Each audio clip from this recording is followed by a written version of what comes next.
There are so many good historical fiction books coming out in 2021. I was compiling a list for myself and I was getting on all the different hold lists for the library, and then I thought maybe I'll just share my list with you guys. And so here's my list of the books I want to read that are coming out in 2021. Mind you, some of them have already come out, but they're still on my list, so I'm still going to share them.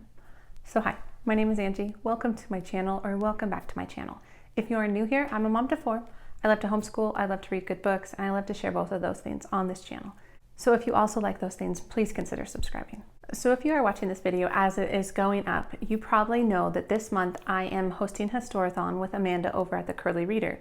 So I am literally like seeping myself in historical fiction this month. And because of that, I feel like I just wanted more. I wanted to kind of see what was out there, what was coming out, and I wanted to get my name on the lists at the library so that I wasn't tempted to buy all these books. I found some really good ones, and some of them are from my favorite authors, and so I'm so excited about them.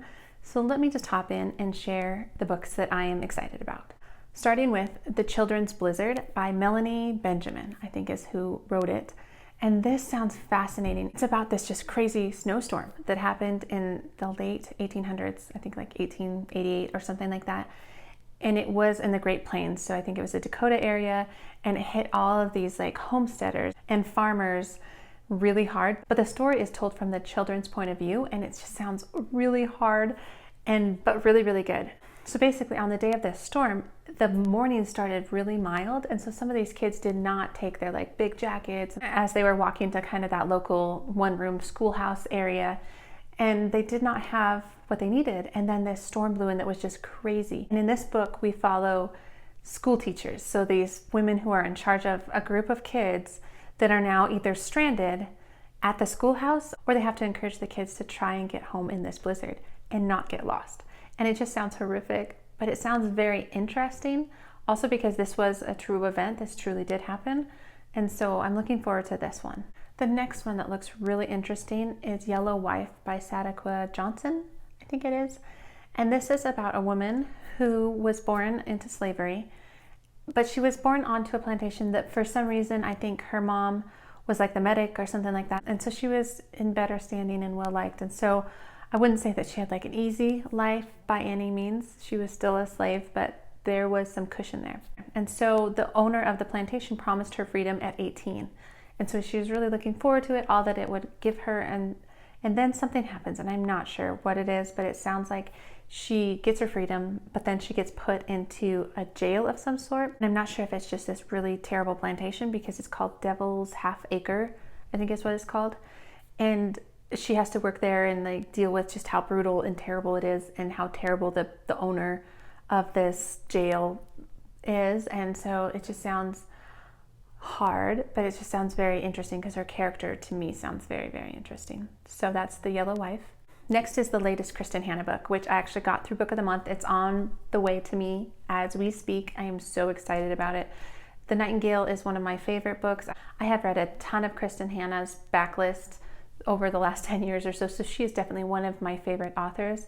And she just came out with a new book called The Four Winds, and it's about the Great Depression. So it's about this woman who marries this man, and I don't think it's really this happy union. I don't think it was for love. I think she was a little bit older, and I don't know exactly. I guess I'll see when I read the book. But then they have children, and then later, in the 30s, when the Great Depression hits, and their farm just is not producing crops, and everybody has to kind of make the decision, do they stay, or do they try and move west and get out of the situation? And it sounds just so hard. Kristen Hanna hard, right? And it just sounds like this mom trying to wrestle with how to protect herself, how to protect her kids, and all of that stuff. And I'm for it. I love pretty much everything she's written, so I'm really excited to pick that up as soon as it gets here. So that's The Four Winds by Kristen Hanna.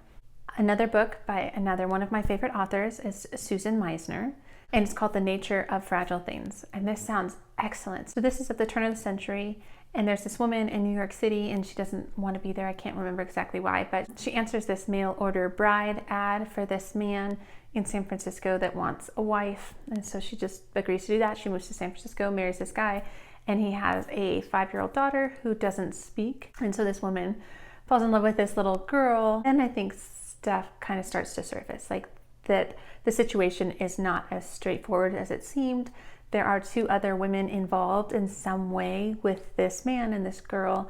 And I think all of that was starting to come to life when a great earthquake hit San Francisco.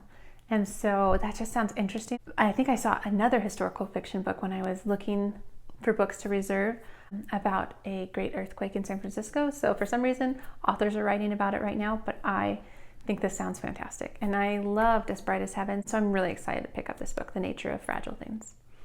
And so I realized actually all of those books have been US-based historical fiction books, which is rare for me. I feel like I'm always reading about places like France or England or Poland. But the next book on my list is from Iraq, which sounds so good. So this is When Apricots Bloom by Gina Wilkinson. The author was a foreign correspondent, and so she has definitely a pulse on the culture and how it would feel to live in Iraq. So what she does is she writes this story about 3 women in Iraq. One of the women is a secretary for the Australian embassy. Another woman is the wife of, I think, the US ambassador. And the last one is a daughter of a rich man in Iraq who has recently become poor.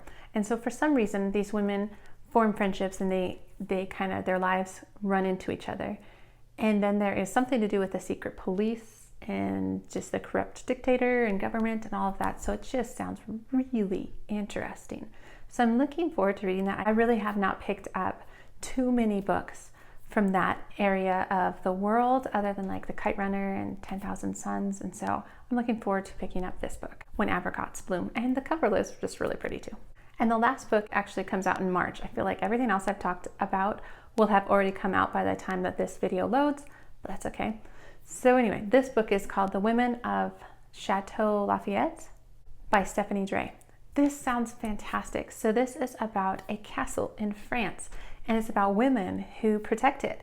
And usually castles are protected by men, but this is a story about 3 women at 3 different times in history. So it's not really a multi-generational book. I think it's just kind of this epic saga of like this castle and the women who run it.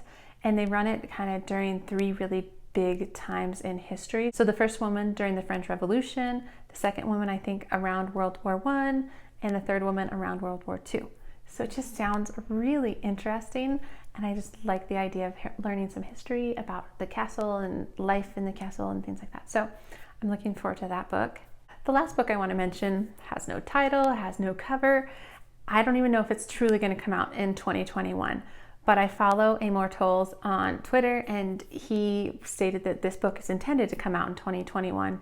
And I loved A Gentleman in Moscow, so I'm really looking forward to his new book. And really all he says about it is it's about 3 18-year-olds who travel from Nebraska to New York City, like the 1950s or something like that. So it just sounds interesting and very different from The Rules of Civility as well as A Gentleman in Moscow. So I'm curious to see what that book is about, and I do hope it comes out in 2021. And if it does, I will be pre-ordering that book because I really just loved A Gentleman in Moscow. So that's another one on my list. I don't have a picture to show you because I have no information, but I'm hoping that actually comes out. So I am so excited for all of these books, and actually know that a number of you have picked them up for Historathon because you all have been sharing all of your TBRs and different things that you are reading for all the different prompts in Historathon, and a number of these books are on them, like the Children's Blizzard, The Yellow Wife, things like that you have already mentioned. So let me know below if you are liking those books. Have you picked them up? What do you think? Are they good books? Are they new favorites? Should I definitely be picking those up? And so I would love to hear from you about that. But otherwise, this is all I have for this video. Please consider liking it, subscribing to the channel if you're not already subscribed, and I will see you in the next book video. All right, have a wonderful day. Okay.